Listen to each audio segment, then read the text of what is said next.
फिर मेरा दादी का डेथ हो गया तो मैं SSB देने नहीं जा पाया, क्योंकि करना तो आगे था नहीं और दादी भी ज़रूरी थी। तो आपको ऐसा लगा कि 20 में से 20 का आपको जीओगे आता था या कुछ तुक्के से भी सही हुआ एक दो? रीजनिंग में मैं 22 मिनट का टाइम दिया, फिर भी वो नहीं बन पाया। वो नहीं बन पाया। अच्छा, हिंदी कैसे आपने बहुत स्ट्रॉन्ग की? सर आप लोग का जो बुक है, हाँ। बुक मुझे बहुत यूजफुल रहा। मतलब हमारे एरिया में ना 99.9% लोगों के पास आपका ही बेच है, क्योंकि पापा टोटो चलाते हैं। अब टोटो ड्राइवर है हाँ पापा? हाँ। ओहो। वो दैनिक का इनकम आपका 400 से 500 के करीब होता है। तो RPF भी आपने एग्जाम दिया है, मुझे लगता है वहाँ में फिजिकल नहीं जाओगे हैं?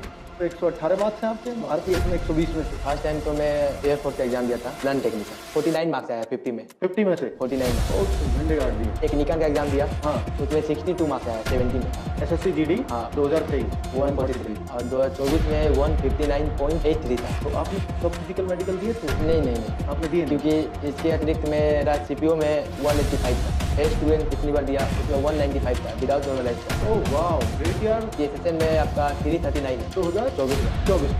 2023 में भी सेलेक्ट हुआ था। हाँ, MTS 2023 में। UPSC सीरीज का एग्जाम दिया तो तीनों एग्जाम मेरा क्लियर हुआ। वो पहले से दिमाग में क्लियर था कि मुझे क्या करना है, UPSC के अंदर। तो UPSC आप जाना चाहते हैं? CGL भी दिया है कभी? इस बार दूंगा। अब पहली बार दोगे? छोड़ने वाले?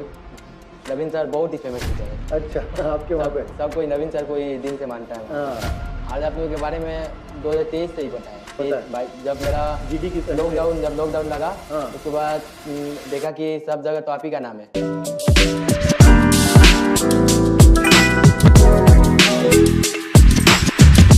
हेलो बच्चों, नमस्ते।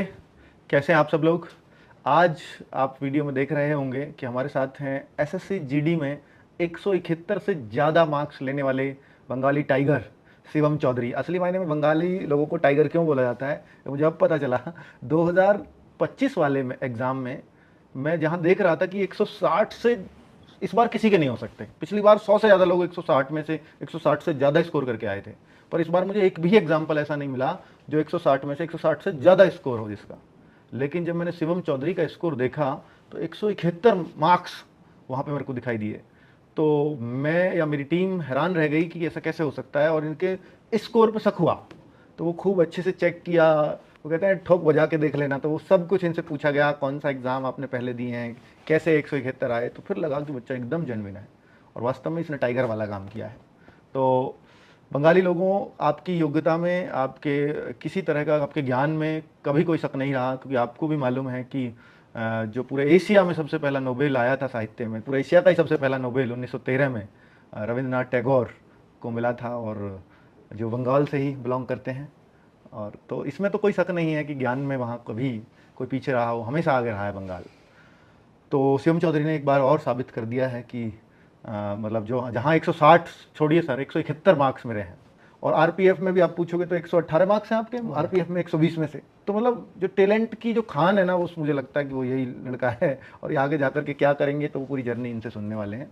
शिवम, बहुत बहुत स्वागत। शिवम चौधरी नाम है आपका। मुझे बताएं कि भाई आपने जो है कौन कौन से एग्जाम अब तक दिए हैं, और उनमें क्या क्या जो आपकी सिचुएशंस रही हैं, प्लीज। फर्स्ट टाइम तो मैं एयरफोर्स का एग्जाम दिया था। अच्छा। Non technical. हाँ। तो उसमें क्या हुआ था, मेरा 34 पे कटअप बना था। हाँ। तो मेरे उसमें 33.75 आया था। अच्छा, वहाँ आप 0.25 रह से गए थे। मिस्टेक हो गया। कौन सी ईयर की बात है? वो आपकी 2022 के करीब की बात। 22 के, ये अग्निवीर हो चुका था तब तक? हाँ, अगली बार हो चुकी थी। हाँ। उसके बाद मैंने 2021 की बात है, 21 की बात हुई होंगी। हाँ। उसके बाद मैंने फिर वो अटेम्प्ट दिया।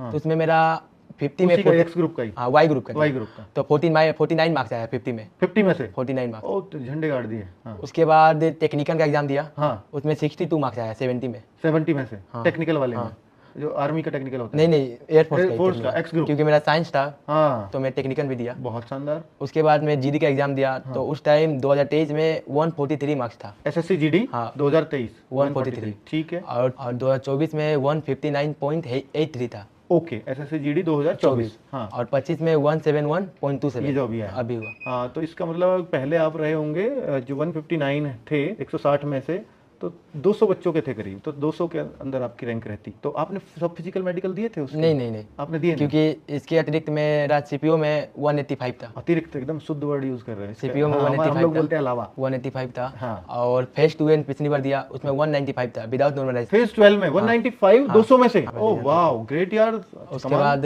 CHSN में आपका 339 है। 339, हाँ। CHSL 2024 का 24 में। हाँ। तो इसमें तो मिल गई होगी आपको पोस्ट, क्या मिला? Lower division clerk. अच्छा, एलडीसी का पोस्ट, हाँ। उसके बाद एमटीएस का मेरा 239 या 239 का उसमें सेलेक्ट हो गए? हाँ, एमटीएस भी कनेक्ट। और एमटीएस तो आपको बंगाल में मिल गया होगा? हाँ, वंडार था। 2023 में भी सेलेक्ट हुआ था। हाँ, एमटीएस 2023 में। हाँ, उसके बाद मेरा यूपीएससी सीडीएस का एग्जाम दिया, तो तीनों एग्जाम मेरा क्लियर हुआ। ठीक है। फिर मेरा दादी का डेथ हो गया, तो मैं एसएसबी देने नहीं जा पाया। नहीं जा पाए ना, ओके। क्योंकि करना तो आगे था नहीं, और दादी भी जरूरी थी उस टाइम।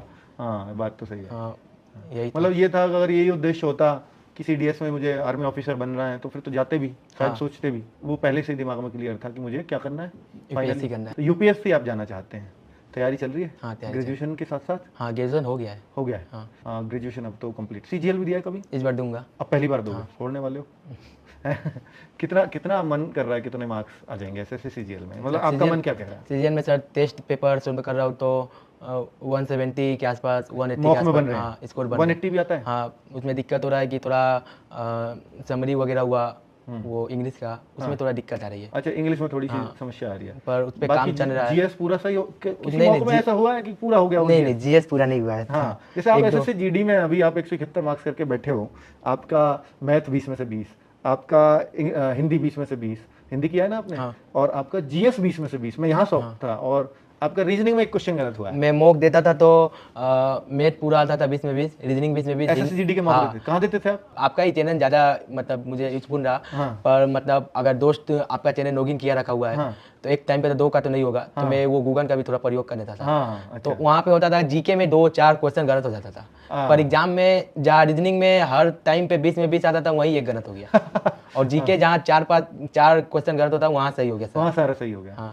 तो आपको ऐसा लगा कि 20 में से 20 का आपको जीए के आता था, या कुछ तुक्के से भी सही हुआ? एक दो नहीं, 2 क्वेश्चन तुक्के से सही हुआ। 2 क्वेश्चन तक? बड़े ईमानदार हो यार आप। 2 क्वेश्चन तुक्के से सही करके बोलता है। और जो रीजनिंग था, वो जो लास्ट वाला रीजनिंग था, वो भी मैं तुक्का ही लगाया था, वो गलत हो गया। वो रीजनिंग में मैं 22 मिनट का टाइम दिया, फिर भी वो नहीं बन पाया। वो नहीं बन पाया, और घर जाकर जस्ट 1 मिनट में बन गया। अच्छा, आपने जैसे जब मैंने आपसे वीडियो कॉल पे बात की, तो आपने बोला कि 38 मिनट में मैंने पेपर कर लिया। 38 में? हाँ, 38 में। 1 घंटे का समय मिलता है आपको 80 प्रश्नों के लिए, तो आपने 38 मिनट में बना दिए। तो ऐसी क्या प्रैक्टिस की थी आपने कि 38 मिनट में? सर, फर्स्ट टाइम जब मैं कंप्यूटर पे गया था जीडी का एग्जाम देने 2023 में, तो मैं घर पे 10 मिनट में 12 मिनट में रीजनिंग खत्म करता था। वहाँ पे जाने पे मुझे 25 मिनट से भी ज्यादा टाइम लग गया रीजनिंग में। हाँ, क्योंकि घर पे तो उस एक क्वेश्चन ने टाइम लिया और उन्हें भी? नहीं, पूरा रीजनिंग टाइम वहाँ पे 25 मिनट। क्या घबराहट हो गई? 2023 यहाँ पे क्या था कि घर पे कॉपी पे और पेन से, पहली बार 2023 की बात कर रहे हैं आप? कॉपी पेन से यहाँ पे टिक हो जाता था, और वहाँ पे कंप्यूटर है, माउस है, और आज तक कभी कंप्यूटर सीखे भी नहीं है, कभी ना उसका कोचिंग की है। वहाँ डायरेक्ट उधर करते करते टाइम वहाँ पे ज्यादा हो गया। दिल्ली पुलिस में? नहीं, जीडी का, ऐसे जीडी का। ठीक है, अच्छा, कंप्यूटर का। हाँ, तो फिर धीरे धीरे फिर वहाँ पे भी धीरे धीरे ओके हुआ। फिर 24 में भी थोड़ी सी घबराहट रही, फिर वहाँ पे भी टाइम बचा, 49 मिनट में वहाँ पे पेपर कंप्लीट था। ठीक है। और इस बार तो पूरा सक्सेसफुल रहा, पूरा मिशन सक्सेसफुल।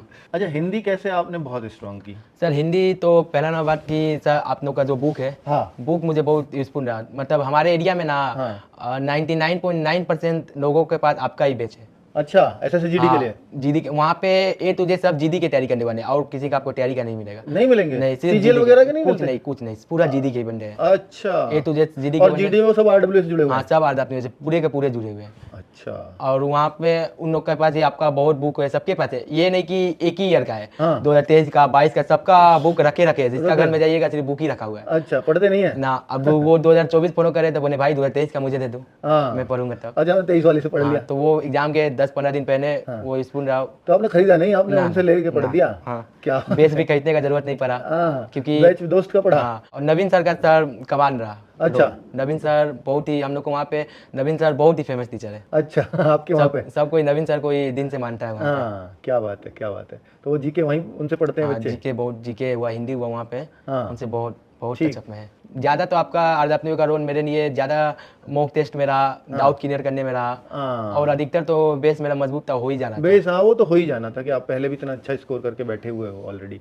तो दिल्ली आपको आरडब्ल्यू के बारे में कब पता चला? आरडब्ल्यू के बारे में 2023 से ही पता है भाई, जब मेरा जीडी की लॉकडाउन लगा, उसके बाद देखा कि सब जगह तो आप ही का नाम है। अच्छा, पूरे हमारे एरिया में सब जगह आप ही का नाम है। जितना हमारे एरिया में मतलब ज्यादा आपका यूपी बिहार के, वहाँ पूरे बंगाली लोगों से बिहारी करते हैं। अच्छा, अधिकतर लड़कों के पास आप ही का बेस है। अच्छा, बंगाली लोगों के लिए आपको आरडब्ल्यू पे क्या लगता है कि ये और होना चाहिए बंगाली लोगों के लिए? बंगाली के लिए उन लोग के मतलब भाषा में अगर बुक आता है, आप लोग तो पब्लिश कर रहे हैं, वो सही है, क्योंकि उन लोग को भी हेल्प मिलेगा। क्योंकि हिंदी तो उन लोग को भी उतना अच्छा से बात तो सब कर पाते हैं, समझ, जैसे हम लोग को बेंगोली उतना अच्छा समझ में नहीं आता, पढ़ा लिखा हुआ चीज़ पढ़ने नहीं पाते, वो भी लोग तो हिंदी नहीं पढ़ने पाते होंगे। तो इस वजह से बेंगोली अगर उन लोग के पास रहेगा तो वो लोग भी देखेंगे, और जहाँ पे अगर मान लीजिए 50-60% स्कोर हो रहा है, वहाँ पे वो बढ़कर 80% 90 तक भी जाएगा। हाँ ओके, मतलब वो बंगाली में कंफर्टेबल रहेंगे अगर बंगाली में उनको बुक्स मिलेंगी। मैथ और रीजनिंग की तो हमारी जस्ट आने ही वाली है, उनके पास पहुंचने ही वाली है। रीजनिंग आ चुकी है, मैथ्स और आ रहा है। एसएसजीडी से ही हमने शुरुआत की है, क्योंकि आपने जैसे बताया एसएसजीडी का बच्चा टोटली जो है पढ़ता है, तैयारी करता है वहाँ पर। अच्छा, घर वालों का क्या सोच है कि कहाँ आपको भेजना है उनको? उनका कुछ मन है कि ये ज्वाइन कर लेना चाहिए, नहीं कर लेना चाहिए? जब सिलेक्शन होता है तो वो कहते हैं आपसे कि ज्वाइन करो? देखिए घर का तो कंडीशन मतलब खराबी टाइप का है, क्योंकि पापा टोटो ड्राइवर है। कौन से? टोटो चलाते हैं, ऑटो हुआ ना, टोटो। वही आपके यहाँ ऑटो को क्या बोलते हैं? टोटो। टोटो? हाँ, अच्छा। ऑटो भी है, टोटो भी है। टोटो में क्या है कि आपको थोड़ा कंफर्टेबल रहेगा बैठने में, हाँ। और ऑटो में उतना कंफर्टेबल नहीं रहेगा। अच्छा, तो वही तो पापा, मतलब टोटो ड्राइवर है पापा? हाँ, ओहो। तो वो दैनिक का इनकम आपका 400 से 500 के करीब होता है। हाँ। तो वो मंथली 15,000 के करीब हुआ। हाँ। उसमें 2 भाई, मतलब एक भाई एक बहन और है, और फिर ओकेशन हुआ, पूजा हुआ, उन लोग उस सब के लिए भी सेविंग करना होगा। हाँ। मेडिकल के लिए भी सेविंग करना होगा, कहीं घूमना वगैरह। तो उसी में पापा बोलते हैं कि हम पापा को बोले कि 1 ईयर और टाइम दीजिए, ताकि जो मेरा सपना है एक बार फर्स्ट अटेम्प्ट उसको दे पाऊँ। अगर फर्स्ट अटेम्प्ट नहीं होता है तो मैं फिर कोई जॉब लेने का देखूंगा। बाकी आपका एसएससीजीडी में हो ही गया है, उसके लिए कॉन्ग्रेचुलेशंस। पर अब मुझे जानना है कि आप फिजिकल मेडिकल दोगे या नहीं? नहीं दोगे तो रैंक तो आपको नहीं मिलनी इस बार। हाँ ठीक है, तो आप देने नहीं जा रहे हैं। ये मेरी तरफ से एक और बधाई आपको कि किसी एक और बच्चे को एक बहुत अच्छी पोस्ट मिल जाएगी, क्योंकि जब आपको करनी ही नहीं है तो बेहतर है कि फिर आप इसको यहीं ड्रॉप करो, है ना? क्योंकि अगर आपने आगे इससे दिया तो फिर एक वैकेंसी मतलब खाली चली जाएगी, किसी का हक मारा जाएगा, और आप योग्य हो, आप तो निकाल ही लोगे, है ना? क्योंकि आपके पास ऑलरेडी ज्वाइनिंग लेटर रखे हुए हैं। चलिए बहुत बढ़िया। आप और कुछ आरडब्ल्यू के बारे में अगर कुछ कहना चाहो तो कैसा लगा है आपको अब तक यहाँ के टीचर्स और ये सब? यहाँ पे आने के बाद ऐसा नहीं लग रहा है कि मैं घर से बाहर आया हूँ। हाँ। सब अपनापन जैसा है, कहीं भी जाओ, मेस में भी जाओ, खाने तो सब परिवार जैसा। हाँ। रोहित सर ने बहुत हेल्प किया मेरा। हाँ। कोई भी हुआ, कुछ भी काम वगैरह, कुछ मुझे ज़रूरत हुई, अगर एक बार फ़ोन किया तो 2 मिनट में ही आ जाते थे। ऐसा नहीं है कि ज़्यादा टाइम उन्होंने लिया या कुछ मिस बात बोले या कुछ भी, ऐसा कुछ नहीं। और जो टीचर से भी मिला, कल मैंने संदीप सर से मिला, उनका भी बिहेवियर बहुत अच्छा था, बात की है बहुत अच्छा से, गने मिले। और यहाँ पे अभी बुक जहाँ बनता है वहाँ पे भी गए, वहाँ पे भी सब सरों ने अच्छा बिहेव किया, और आपसे मिलने के बाद तो सुकून सा लगा। चलिए बहुत सही, बहुत सही। आपने जिस तरह के स्कोर किया है, बाकी ज्वाइनिंग तो आप नहीं करोगे या आगे आप स्टेप्स नहीं दे रहे हो, वो तो एक अलग बात है, लेकिन आपका स्कोर सबके लिए इंस्पायरिंग है। कितना स्कोर भी किया जा सकता है। पर चलिए, आपकी यूपीएससी की जो आप देंगे उसके लिए अग्रिम शुभकामनाएं आपको। Thank you sir. और आप ज़रूर करें, और उसमें जो भी आपको आरडब्ल्यू की हेल्प, चाहे सीजीएल के थ्रू या कहीं भी किसी भी एग्ज़ाम के में ज़रूरत पड़े या ज़रूरत लगे तो आप ज़रूर याद करिएगा, हम ज़रूर हेल्प करेंगे। Thank you. ठीक है, चलिए, ओके शिवा, थैंक यू बच्चों, नमस्ते।